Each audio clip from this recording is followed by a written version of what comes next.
Bueno, continuamos con la siguiente plática del Congreso, que es Dilemas bioéticos al final de la vida, impartida por la doctora Margarita Otero. La doctora Margarita hizo la licenciatura en médico cirujano aquí en la Universidad de Anáhuac. Tiene una maestría en bioética por la Universidad de Anáhuac y también el doctorado en bioética aplicada por la misma universidad. Es coordinadora de la maestría en bioética aquí en la Universidad de Anáhuac y es profesora de la Facultad de Bioética y Ciencias de la Salud. Doctora, bienvenida. Bueno, pues primero que nada, buenas tardes. Me da mucho gusto estar aquí. Agradezco esta oportunidad de poder compartir con ustedes un tema que es diferente. Ay, espérenme un momentito. Diferente a todo lo que hemos estado viendo, ¿no? Al final, al hablar de bioética perinatal, las luces han estado todas estas horas que hemos dedicado, pues en el inicio en temas que tienen que ver con alegría, con cómo eh, llevar a cabo el plan de una nueva vida. Sin embargo, pues esta nueva vida, como hemos visto, inicia desde el momento de la concepción. Y pues, como también sabemos, la certeza de que ese ser, ¿no? Que se, que se desarrolla desde el inicio en que se une un óvulo y un espermatozoide tenga un fin, pues también es una certeza. De hecho, es prácticamente la única certeza que tenemos como seres vivos. Y entonces, efectivamente, existen dilemas bioéticos al final de la vida dentro de la bioética perinatal. ¿Sí? ¿Por qué? Porque la vida puede ser tan breve como minutos, horas, semanas, meses o años.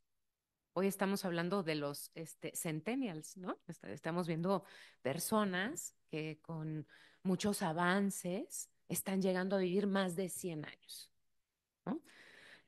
Yo me acuerdo de una película, a lo mejor la vio alguien más, de Robin Williams, El hombre bicentenario, ¿no? Y entonces tú veías eso y decías, wow, y sin embargo hoy vemos cómo ya va siendo parte del diálogo, ¿no? Los centennials. Entonces, primero voy a hacer les voy a pedir un favor, vamos a ver esta imagen. Vamos a tratar de cambiar de donde hemos estado hablando a donde los quiero llevar ahora, ¿vale? Esta es la imagen que han visto una pareja que acude a su control de visita, de control de embarazo, ¿no? Es una pareja que eh, pues han deseado este bebé y el embarazo está en el control de la semana 20, ¿vale? Este es el bebé. Esta pareja no ha querido saber si es niño o si es niña. Y en el momento de hacerle este ultrasonido de control a la mujer, pues el doctor se da cuenta que este bebé tiene una malformación letal, ¿vale?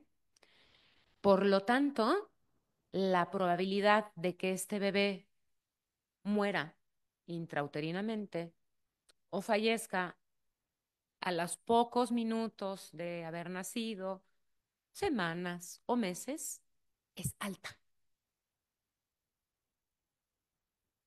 Y este es el escenario que tenemos en este inicio de vida que hemos platicado. Y es un escenario que sí sucede,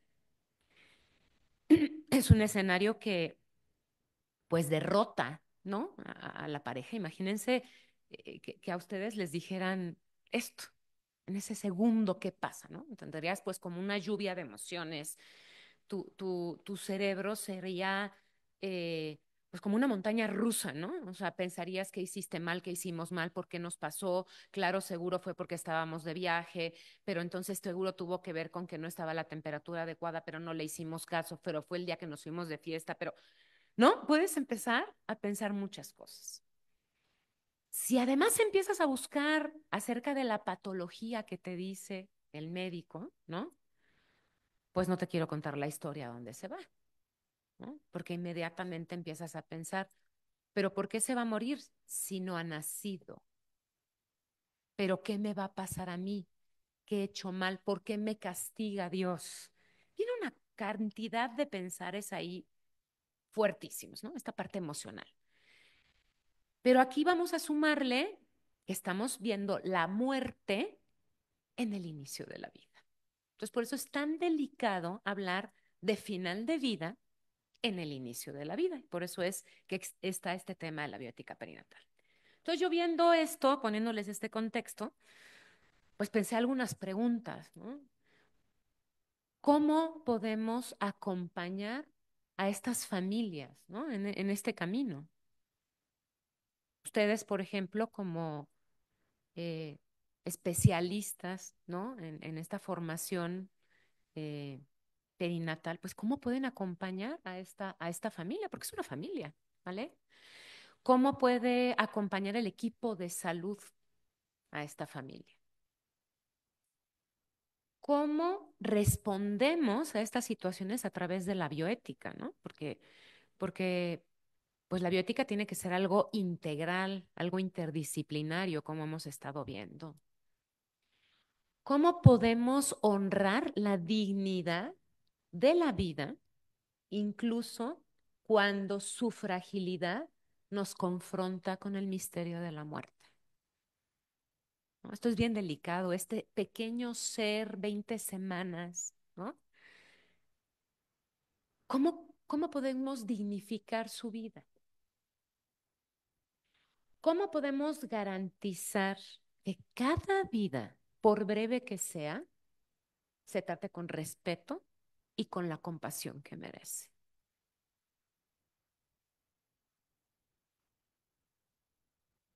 Yo voy a hablarles con este contexto, que espero que ahora sí ya haya logrado traerlos a donde necesito que estén aquí conmigo.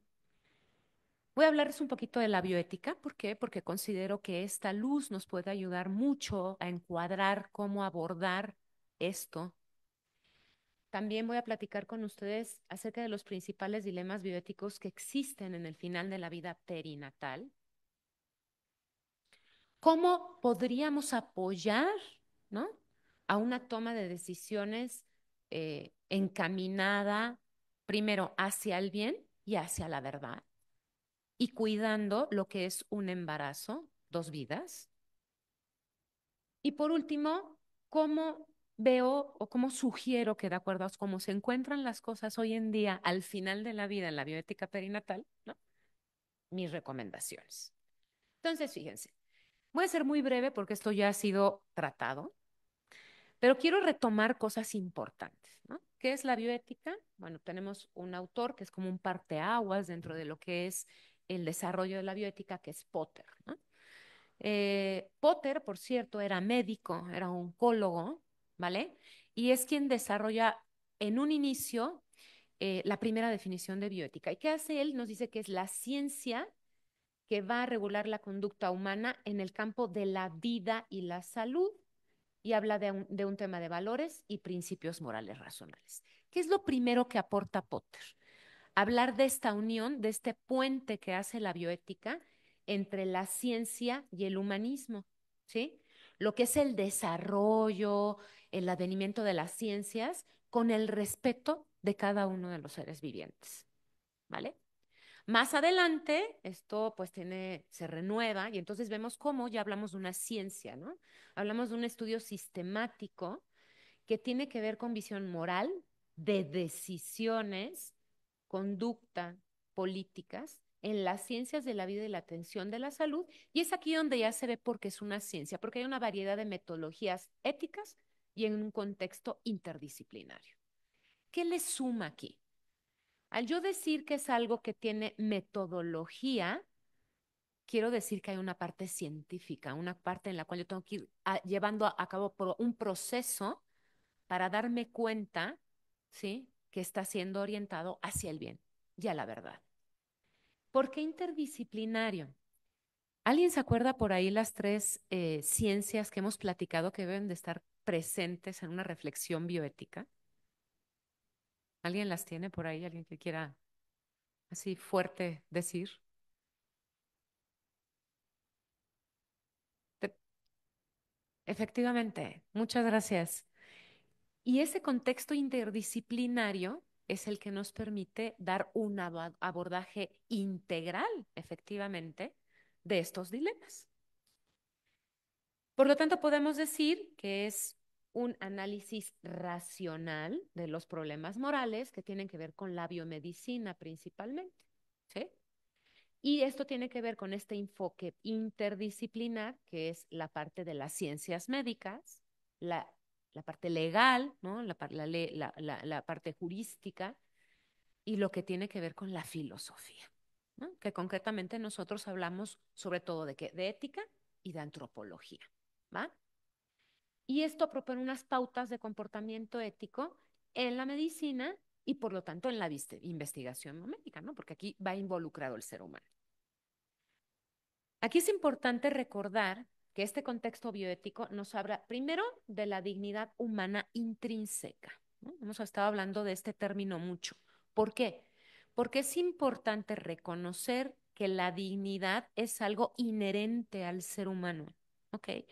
No es algo que se reconozca o que se le proporcione, ¿vale? Legalmente podemos decir que alguien es mayor de edad, ¿sí? Yo le puedo otorgar la mayoría de edad, darle determinados derechos y obligaciones. Pero la dignidad humana no tiene nada que ver con este reconocimiento.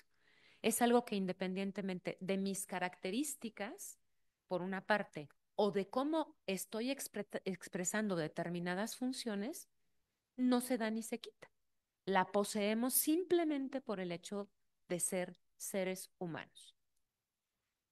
La continuidad del ser humano, ¿no? Ya hemos visto embriológicamente cómo desde el momento de la concepción este desarrollo es continuo, no se detiene, ¿vale? Y esta continuidad justamente es la que explica que por lo tanto pueda detenerse la vida en cualquier momento. Y el tema de la vulnerabilidad del feto y por lo tanto también del recién nacido. ¿Sí? Estos tres temas me parecen medulares dentro del abordaje bioético. Ahora, yo centraré mi abordaje bioético dentro de lo que es el personalismo ontológicamente fundado, ¿no? Porque de esta manera, pues yo considero digno de cuidado desde el momento de la concepción al ser humano, aunque sea embrión, aunque sea feto, ¿no? ¿Por qué? Porque es un planteamiento que está centrado en la persona, no en sus características o en las actividades que desempeña, ¿sí? Y además tiene una jerarquía. Y fíjense, aquí les voy a contar por qué es importante mencionar la jerarquía. La jerarquía en el personalismo ontológicamente fundado, el primer principio es el principio de defensa de la vida física. Y esto es porque si no hay vida, es prácticamente imposible que yo hable del resto de los principios, ¿vale? Si no hay ser humano, si no hay persona respecto a la cual pensar, reflexionar, ejercer libertad, responsabilidad, el principio de totalidad o terapéutico, pues esta reflexión no tiene lugar, ¿no? Por eso es tan importante ver que sí es necesaria una jerarquía, el porqué de la jerarquía. Ay, pero me fui.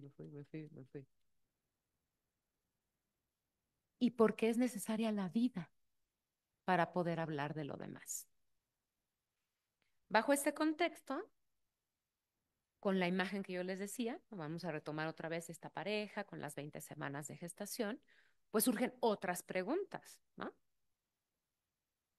¿Cómo entonces promovemos la dignidad humana con esta característica que les acabo de decir y además protegemos a los más vulnerables, ¿no? En este caso concreto, pues este embrión de 20 semanas que todavía está en vida intrauterina y que tiene un diagnóstico, ¿no? De una anomalía genética letal. ¿Cómo le hacemos para protegerlo? Todo lo que puedo hacer, lo debo de hacer.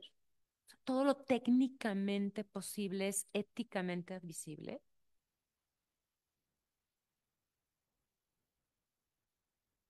¿Cómo hago para que el progreso científico, que es bueno, es buenísimo, ¿no? O sea, hoy en día hemos, hemos visto cómo mujeres que quizá hubieran pues perdido la vida, ¿no? En un parto complicado, o como bebés que si no existiera la terapia intensiva neonatal, pues hubieran muerto, ¿no?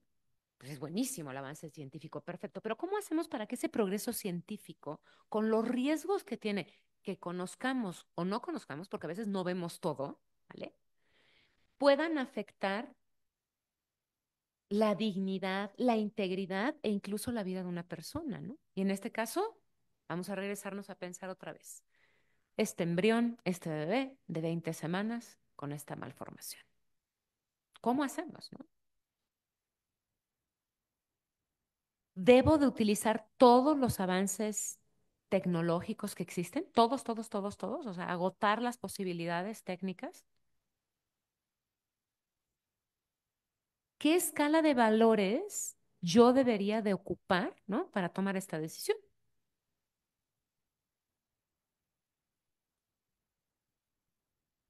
Es importante el consentimiento informado, es importante que yo le explique a esta pareja las opciones que tienen, le tengo que explicar todas, o no importa cuál le explique, nada más le debo decir la más fácil. Qué difícil, ¿no? Por eso es importante recordar que el ser humano es un ser multidimensional. ¿A qué me refiero con multidimensional? Tenemos una esfera física, una dimensión física que es la que nos permite expresarnos. Yo estoy en este momento hablando con ustedes gracias a mi cuerpo, a mi parte material, ¿vale? Pero tengo una parte psíquica, una esfera emocional muy importante que conforma parte de mi ser también y puede modificar incluso mis expresiones materiales, ¿no? Cómo estoy fisiológicamente. Ya aquí antes nos han expuesto cómo pueden afectar las emociones, incluso al tema de del duelo perinatal, de la fertilidad, ¿no? Vean qué importante. Pero también somos seres sociales, seres culturales, ¿no? Vivimos en un gremio, vivimos en un grupo que puede afectar de una manera o de otra a nuestro ser completo. Y también somos seres espirituales, ¿ok? Y la bioética conjunta todo esto cuando queremos ver qué pasa con los actos que requieren una determinación ética, uniendo algo que ya habían comentado, que es el objeto, qué voy a hacer, el para qué, el cómo.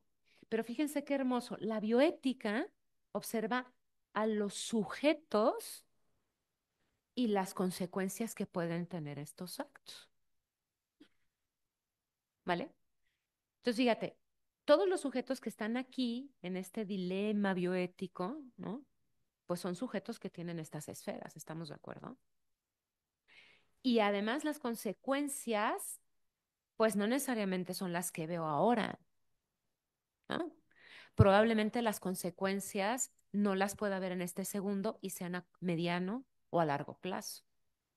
Dentro del final de la vida, por ejemplo, hay un término que se ocupa mucho en bioética, que es la pendiente resbaladiza, ¿ok? O slippery slope. Y el ejemplo que se ocupa justo es el final de la vida y lo que pasó concretamente con la eutanasia en Holanda, ¿ok? Em, en Holanda, por ejemplo, cuando en el 2002 se legalizó la eutanasia, tenía solamente tres exclusiones.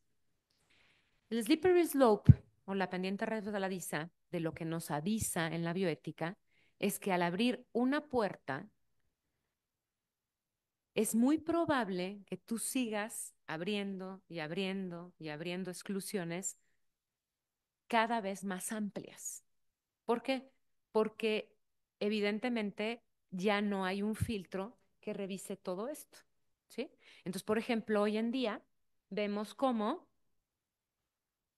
el tema de la eutanasia ya está abierto incluso en los adolescentes y en el 2005, por ejemplo, se hizo el protocolo Groningen, que se sigue utilizando para los en perinatología, que es una propuesta de eutanasia para los bebés recién nacidos.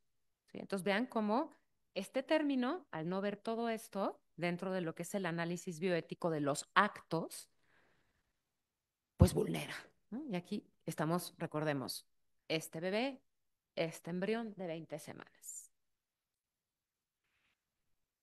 Vamos a hablar un poquito de los dilemas. Al hablar del final de la vida, es necesario hablar principalmente de los extremos, ¿no? Lo que es la eutanasia, que voy a definir ahora. Pasaré luego a lo que es la distanasia y luego a un término que hoy en día se ocupa de manera central.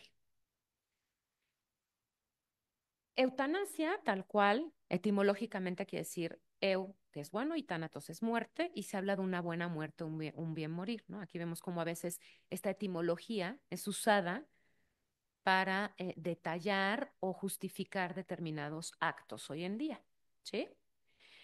¿Y qué se dice que es la eutanasia? Bueno, pues se habla de una acción u omisión que puede ser directa e intencionada, que va encaminada ¿a qué?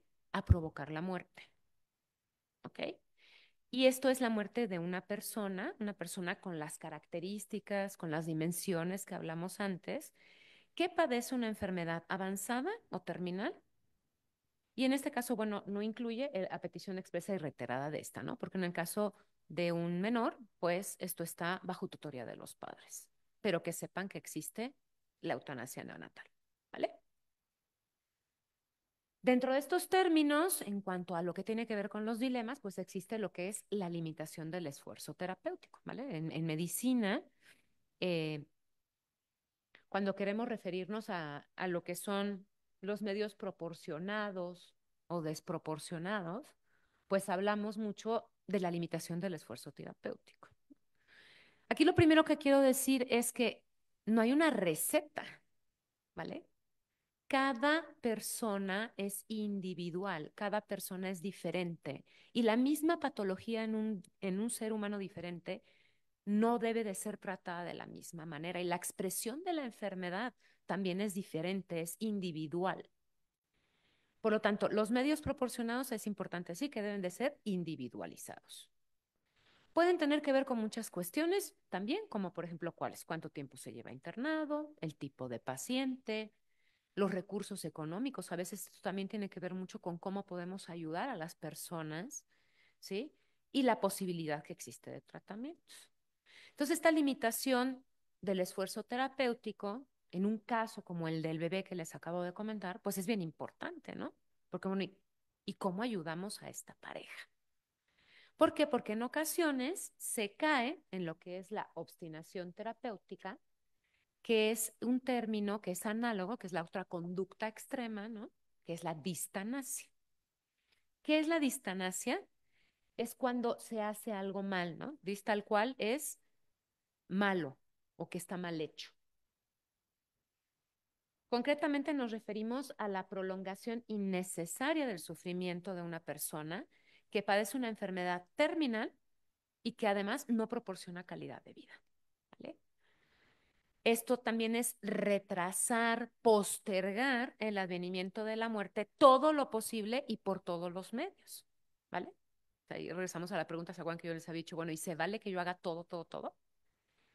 Proporcionados o no proporcionados, y aunque haya ninguna esperanza de que haya curación y que esto implique un sufrimiento o incluso detenimiento de la persona, ¿no? Y esto es bien importante porque dentro de lo que es todo el contexto de la salud, cuando aterrizamos toda la atención solamente en el puntito de curativo, pues ya no podemos hacer nada, ¿no? ¿Por qué? Porque estamos perdiendo de vista que la salud puede ser preventiva, ¿no? La salud puede ser curativa algunas veces, pero generalmente a lo que estamos llamados también como prestadores de salud, ustedes también como formadoras en educación perinatal, pues es a la parte paliativa, ¿no? A la parte de acompañar. Aquí es importante también quitar como un contexto frecuente, ¿no? A veces pensamos que paliativos solamente se ocupa para las personas que ya están pues al final de la vida y generalmente por una patología oncológica, ¿no? Y pues no es así. Está descrito que estas patologías que requieren atención paliativa pueden ser estas patologías como estamos viendo, ¿no? Con un niño, un bebé con una malformación letal. Pueden ser las insuficiencias de cualquier órgano, renal, hepática, pulmonar, cardíaca. Puede ser un paciente con algún tema neurológico, ¿no? Piensa en un paciente con una esclerosis lateral amiotrófica, por ejemplo, un paciente con algún tema de algún infarto o algún derrame cerebral, ¿sí? Los pacientes con SIDA. Todos estos pacientes son pacientes que requieren atención paliativa. ¿Por qué? Porque el dato común con este chiquito que yo les planteo es que no hay curación o la curación es mínima y cada vez irá siendo más la atención paliativa que requiera, ¿vale? Y llegamos a este concepto central, yo les dije hay dos conductas extremas, la eutanasia, la distanasia u obstinación terapéutica, y tenemos este concepto central, ¿no? Que es la ortotanasia. Tal cual es la muerte con un enfoque positivo. Enfoque positivo viéndolo no como que la muerte sea un hecho feliz, sino positivo porque respetamos dentro de este contexto del personalismo ontológico el inicio y el final de la vida, ajá, de manera natural, ¿vale? Son medidas que mejoran la calidad de vida de un enfermo terminal y aquí entra también lo que es la adecuación del esfuerzo terapéutico. Esto quiere decir que voy a dar medidas que sean adecuadas y proporcionales a la situación real del enfermo y en correspondencia con su diagnóstico, pronóstico y estado evolutivo de su enfermedad. Esto llama a rediagnosticar constantemente, ¿no? Acuérdense que somos seres, nuestra naturaleza es dinámica, ¿vale? Constantemente se está actualizando y estamos cambiando. Una patología terminal puede tener en este momento un contexto, unas características, determinadas medidas, determinado tratamiento, y en 6 horas o en 8 horas requerir adecuar. Pero tengo que empezar por repensar y de readecuar el diagnóstico para después poder hablar del pronóstico y cómo se encuentra evolutivamente la enfermedad. ¿Vale?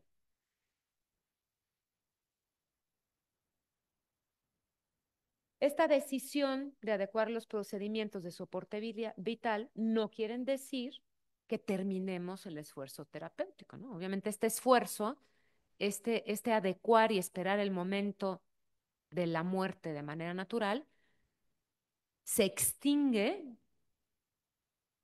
hasta que el momento de la muerte se presenta. Mientras tanto, yo seguiré ahí. Y entonces vamos a entrar ahora a cuál es la propuesta, ¿no? Porque regresando con este bebé, pues inmediatamente podrían brincar dos opciones, ¿no? Que la persona se le propusiera terminar con el embarazo, lo cual pues hemos visto varios motivos por los cuales no. Y lo que yo les vengo a presentar, que son los cuidados paliativos, ¿vale? Que es algo que se alinea con el respeto de la vida. La propuesta de los cuidados paliativos inicia por parte de la Organización Mundial de la Salud a finales de los 80, ¿vale? Y ellos dicen que es aquel planteamiento que mejora la calidad de vida de los pacientes y vean cómo ya integran a todos, adultos y niños, ¿ok? Todos están incluidos aquí. Sus allegados cuando afrontan problemas inherentes a una enfermedad potencialmente mortal. Lo que hacen es prevenir y aliviar el sufrimiento, identificando de manera temprana, evaluando y dando tratamientos correctos, primero para el dolor y otros problemas que sean de orden físico, psicosocial o espiritual. Entonces, fíjense cómo este ser multidimensional del cual yo les hablaba, que veíamos en la bioética, aquí está. Si nosotros nos vamos un poquito más adelante, aterrizándolo en este bebé que está en gestación con este diagnóstico de malformación letal, pues llegamos a los cuidados paliativos perinatales. ¿Ok? Les comento que los cuidados paliativos perinatales, pues es algo que no se tiene mucho conocimiento, se está empezando pues a ocupar más. Y fíjense qué bonito el abordaje que pretenden, ¿no? Los cuidados paliativos perinatales son una forma de atención clínica diseñada para anticipar, prevenir y tratar el sufrimiento, otra vez, físico, psicológico, social y espiritual de los fetos y recién nacidos con enfermedades limitantes o amenazantes para la vida, y esto se extiende a su familia, ¿vale? Eso que yo les decía al inicio, en el embarazo hay dos personas, aquí está observado, está cuidado. ¿De qué se trata esto? Pues es una atención interdisciplinaria y coordinada, perdón, que busca ofrecer mejor calidad de vida y además se ocupa desde el momento del diagnóstico hasta que fallece el paciente y además sigue en el duelo. O sea, esto que decíamos aquí, que se extienda a la familia, se extiende. ¿Ok? ¿Por qué es importante esto? Porque al hablar yo de una cuestión interdisciplinaria, en el caso de este bebé que yo les pedí que imaginaran, pues por lo menos estamos hablando que necesitamos un ginecobstetra, ¿no? Un neonatólogo, el equipo de la enfermería, ¿estamos de acuerdo? Y seguramente alguien que nos ayude con un tema de terapia intensiva para con este bebé. Pero este equipo interdisciplinar tiene que trabajar a favor de este bebé y cuidando a su mamá. Sí, solo así vamos a tener presentes ambas vidas y procurarlas. ¿Qué es importante y qué también ofrecen estos cuidados paliativos perinatales? Pues lo que habíamos dicho, acompañar el recién nacido y la familia en el periodo neonatal, aliviar el dolor y los síntomas molestos.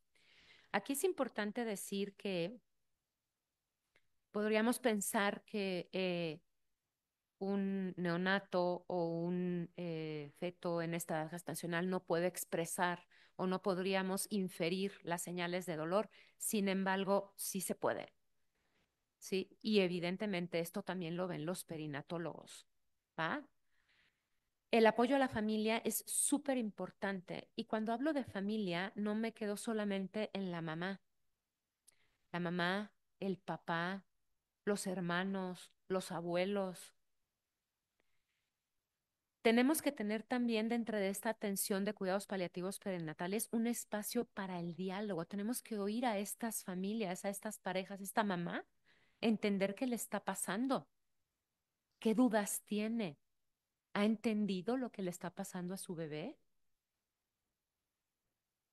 Y al final lo que tenemos que hacer sean acciones que dignifiquen esta vida hasta el final.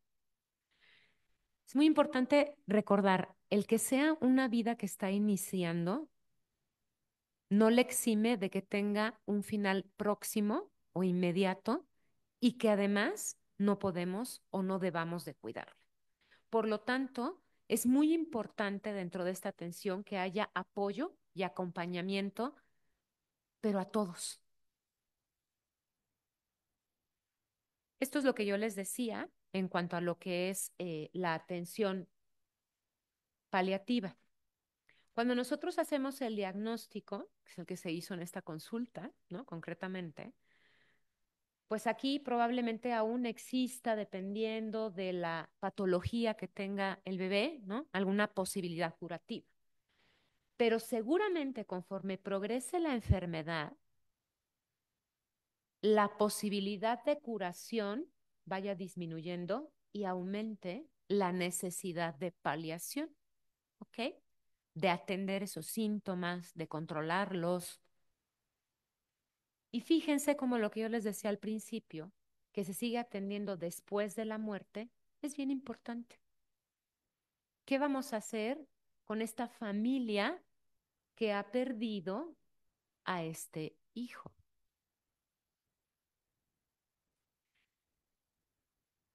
Existen clasificaciones, ¿no? A través de las cuales, pues también esta es labor del perinatólogo, ¿no? Del ginecobstetra. Clasificaciones clínicas, ¿no? Entonces, bueno, aquí vemos, pues, enfermedades limitantes de la vida sin esperanza razonable de curación y lo divide en tres subgrupos, ¿no? Patologías que implican fallecimiento intrauterino o en las primeras horas de vida, perdón. Patologías progresivas que conducen a la muerte en meses o años, que son irreversibles y que pueden tener discapacidad o mayor susceptibilidad a complicaciones de la salud. Y el segundo grupo, que son enfermedades amenazantes de la vida, en las cuales puede haber tratamientos curativos, pero que es muy probable que fracasen.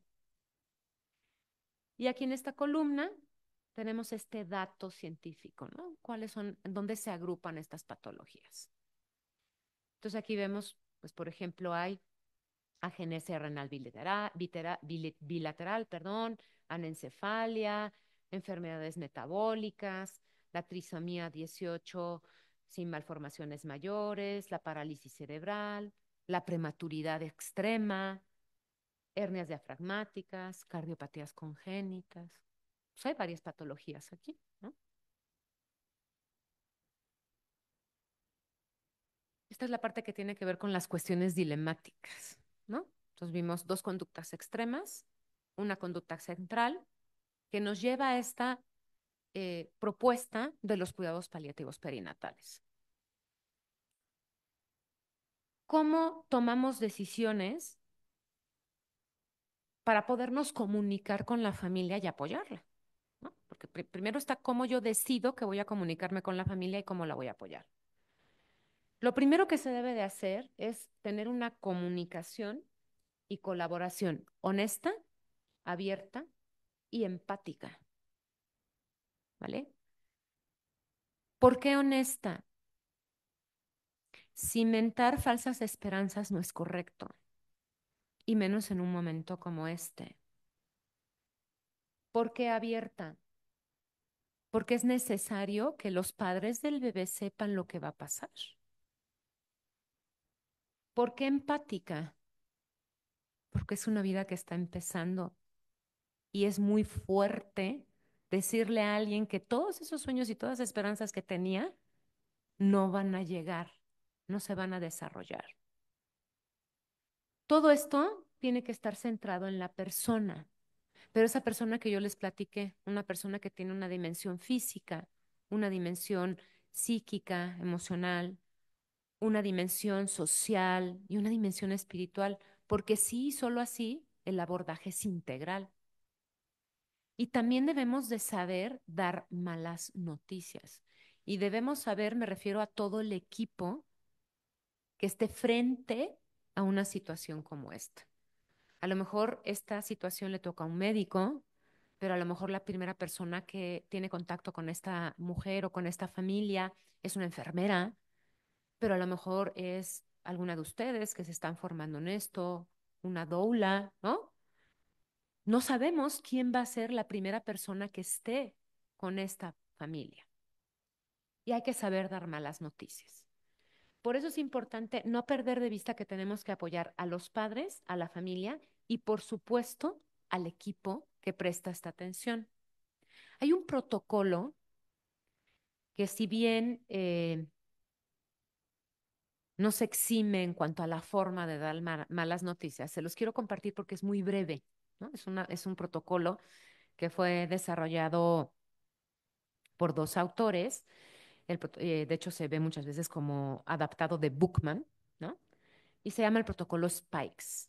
Es una forma de aprender a dar malas noticias. Es un acrónimo, ¿sí? Y este acrónimo significa diferentes cosas. Esto nos puede servir a cualquiera de nosotros, porque, insisto, no sabemos quién de todos los que pueden estar en este equipo de atención sea el encargado de toparse con la mala noticia. Entonces, lo primero es la S, significa setting. Esto significa preparar el entorno, ¿no? ¿Qué es preparar el entorno? Pues, ¿dónde voy a darle la noticia a las personas, ¿no? Quizá yo vi en un ultrasonido esta noticia pero probablemente ahí en la mesa, en el ultrasonido, no sea el mejor lugar. Quizá deba de ir al consultorio, ¿no? La percepción. ¿Qué sabe la familia? ¿Le habían dicho algo? ¿Conoce algo acerca de lo que yo le estoy dando como diagnóstico? Invitation. Reconocer que quieres saber. A lo mejor en esta primera vez que yo doy una mala noticia, esta familia no quiere saber todo. A lo mejor necesitan ir a casa, platicar y después volver a venir.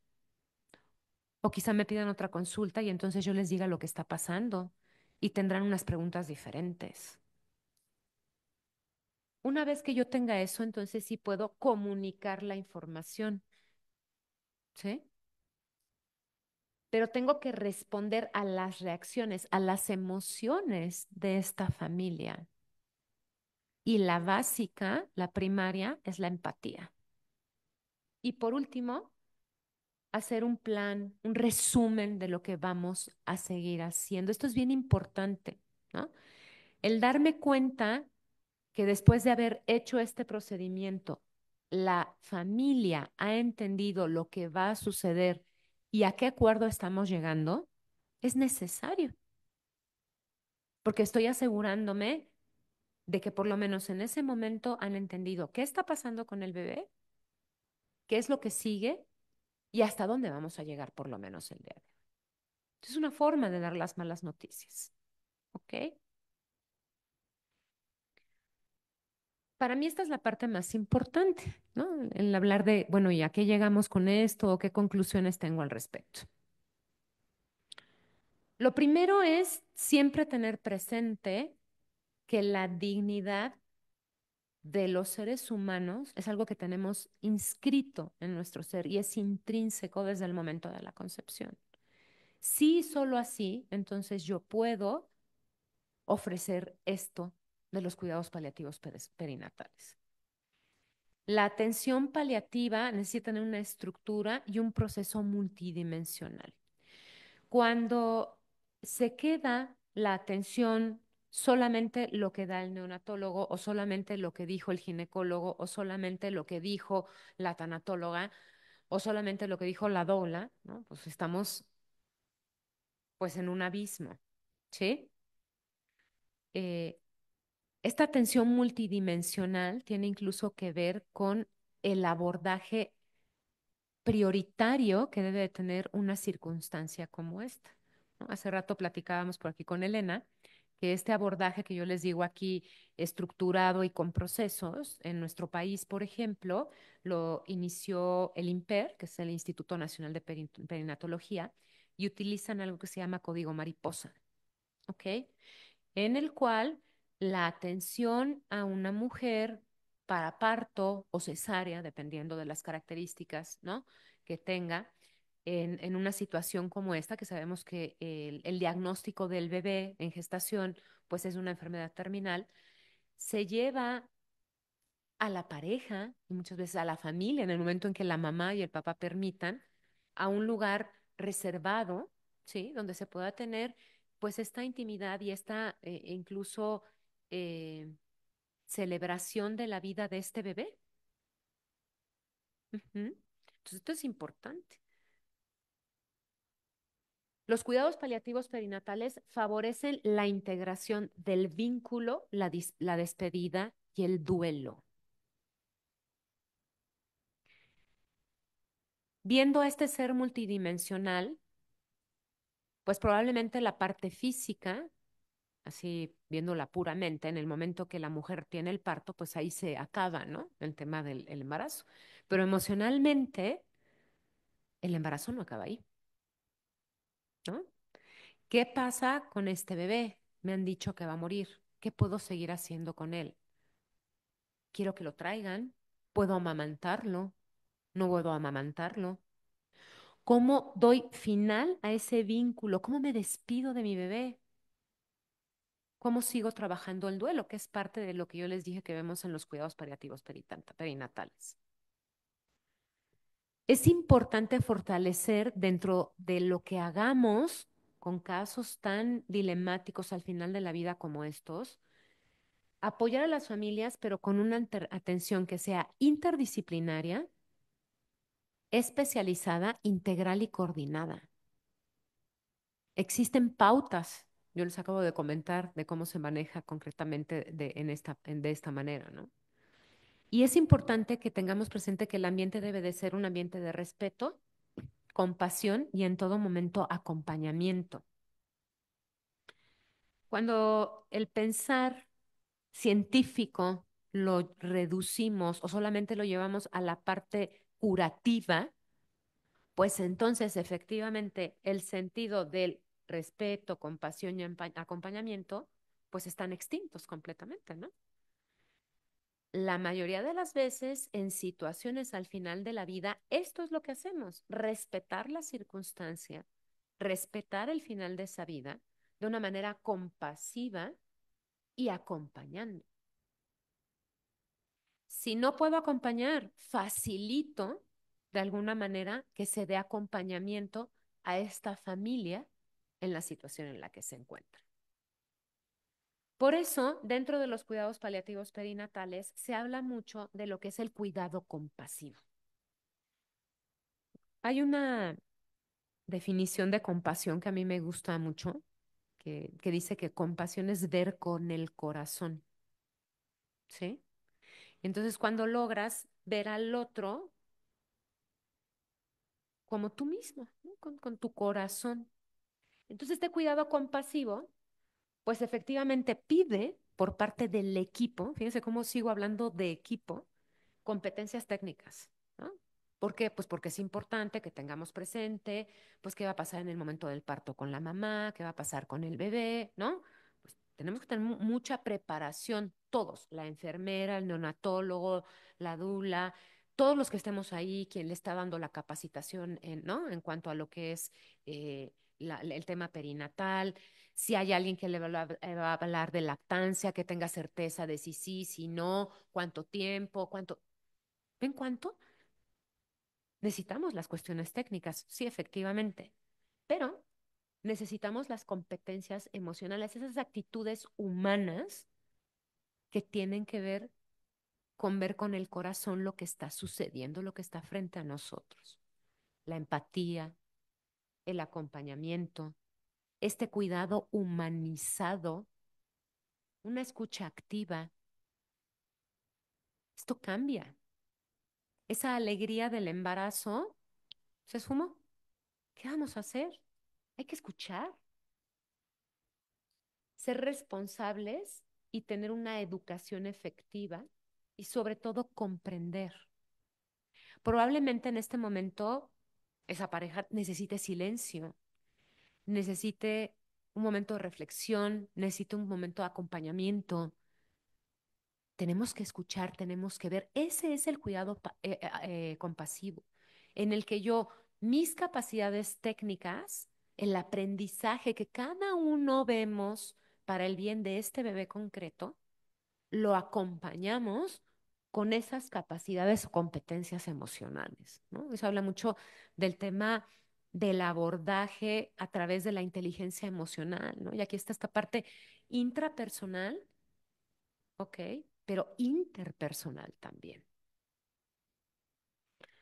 Sin duda, el que nosotros llevemos este bebé a una atención paliativa, esta familia que reciba todo este abordaje integral que yo les acabo de mencionar, pues dignifica a la mujer, ¿no? Sobre todo comprendiendo que al ser la persona gestante, pues es quien efectivamente probablemente ya ha sentido al bebé, tiene esta comunicación, ¿no? Que se nos ha descrito desde el momento de la concepción, todo lo que pasa a nivel biológico, ¿no? Está descrito, incluso a mí es algo que me encanta, está descrito por esta autora Natalia Sánchez Moratalla, en lo que es el diálogo materno-fetal. ¿Qué pasa ahí? Todo esto ya está sucediendo. ¿Qué dignifica entonces a esta mujer? ¿Por qué dignificarla? Pues por reconocer también quién es quien está gestando esta vida, ¿no? Quién es quien la está acompañando. Cuando nosotros hacemos esta atención paliativa perinatal, a esta mamá la tratamos como a las demás mujeres, ¿vale? Cuando esta mamá no la observamos con estas características dentro del cuidado paliativo perinatal que acabo de mencionar, pues es difícil darle la atención que requiere, ¿no? Y obviamente empezamos por mamá porque es quien está gestando, ¿no? Pero también es bien importante que ay, perdón, el papá, la familia, viven esto como el resto de las familias. ¿Por qué? Porque el bebé está ahí, el niño, esa vida, ese nieto, ese hijo, ese hermano, ahí está. Entonces, es bien importante tener esto presente, ¿no? Como la afiliación, los paliativos ayudan a vivirla de manera semejante al resto de las familias. También favorece el bien integral del hijo, porque le estamos reconociendo su dignidad a este ser pequeño, a este ser de apenas 20 semanas de vida intrauterina, le estamos reconociendo su dignidad. Es importante, cuando yo hablo de dignificar a la mujer, explicar la enfermedad que tiene el hijo y de manera no técnica, que esto es un error bien frecuente, sino que la mujer comprenda lo que va a pasar con el bebé. Si la mujer comprende, es fácil que lo pueda transmitir, ¿no? Al hombre y que por lo tanto el resto de la familia también entienda lo que está pasando. Es muy importante apoyo de la familia y que esta familia también conozca al bebé. ¿Por qué? Porque lo ven como parte de la familia. En estos lugares, por ejemplo, como en perinatología, que yo les mencionaba que existe esto del código mariposa, se favorece mucho crear recuerdos. Por ejemplo, veo las huellitas de los pies, eh, algún tipo de ropa especial, ¿no? Para este chiquito o esta chiquita. Incluso, de acuerdo a las necesidades religiosas de esta familia, pues se puede bautizar. Súper recomendable, sobre todo por dignificar, insisto, primero a la mujer, por lo tanto al bebé, que van de la mano en el embarazo, un espacio privado, un espacio en el cual tengan tiempo bebé, mamá, papá, familia, de tener el duelo. Y es muy importante que todo el equipo comprenda y conozca el caso. Cuando esto no se ve de manera multidisciplinaria e integral, como les acabo de plantear, pues probablemente a alguien se le escape, ¿no? Algún detalle. Esta mamá puede ser vulnerada. Este bebé puede ser tratado de una manera no digna. Es importante que todos estén en el mismo canal.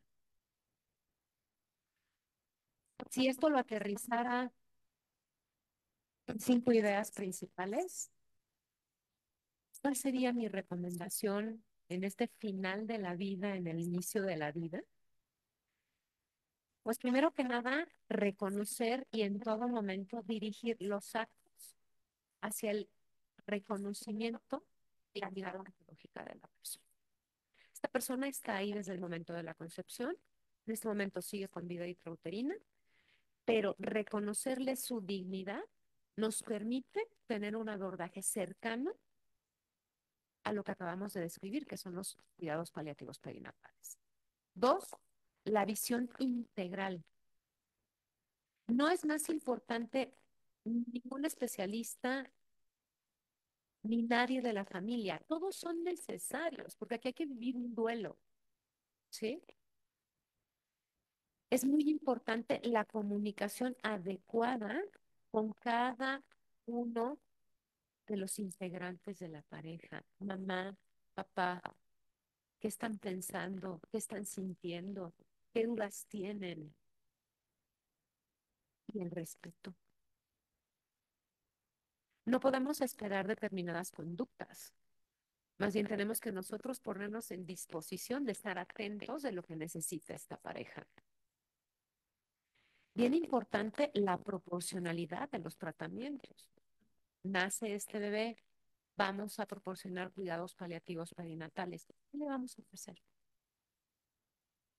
Le vamos a proponer a esta familia medidas que lleven a una obstinación terapéutica o le vamos a proponer medidas que reconozcan la dignidad de esta vida breve, ¿no?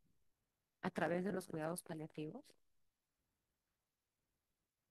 Pero lo primero es cuidar y recordar que el cuidar no significa que porque este bebé tenga alguna malformación o tenga un diagnóstico de letalidad, yo lo voy a cuidar menos que al resto de los bebés.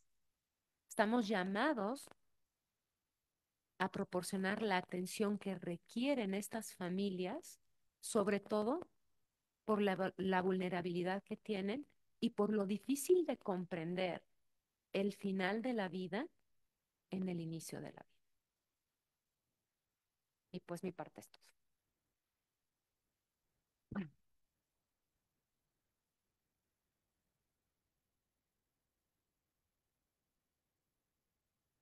Bueno, no sé si hay alguna pregunta aquí presencial y aquí en el chat, me avisas Alfredo si alguien se anima. Y acá en el chat hay muchas felicitaciones, Margarita. Me encantó qué manera de explicar los cuidados paliativos de una manera tan sencilla. Le quiero decir a la doctora que su ponencia me ha encantado, sobre todo en la forma que nos invita a la conexión, aceptar la vulnerabilidad y ser imperfectos, aceptar que a veces hacemos lo que podemos, donde no hay garantías y sin controlar y predecir. Muchas felicidades por la profundidad, la calidad y la humanidad. Aplausos de pie y felicidades, Margarita. Hay una pregunta por aquí. Dice, ¿los cuidados paliativos perinatales se extienden a las familias con pérdidas perinatales? Creo que ya ha quedado resuelta. ¿Y cómo podría aplicarse este método de dar malas noticias si un bebé nace sin vida? A lo mejor ahí podría- A ver, en el momento en que el bebé nace sin vida, sí podemos aplicar el cómo dar malas noticias de una manera compasiva, como acabo de mencionar, ¿vale? La pérdida de vida súbita o que justamente en el momento del parto fallezca el bebé, requiere que atendamos de igual manera la vida que se ha terminado. Hay una metodología en la cual se describe que se debe de llevar el bebé con la mamá, ¿sí? Y favorecer el contacto piel a piel. Y acordémonos que sí hay patologías que provocan esto. Por ejemplo, la asfixia neonatal puede provocar muerte súbita en el momento del nacimiento, ¿sí?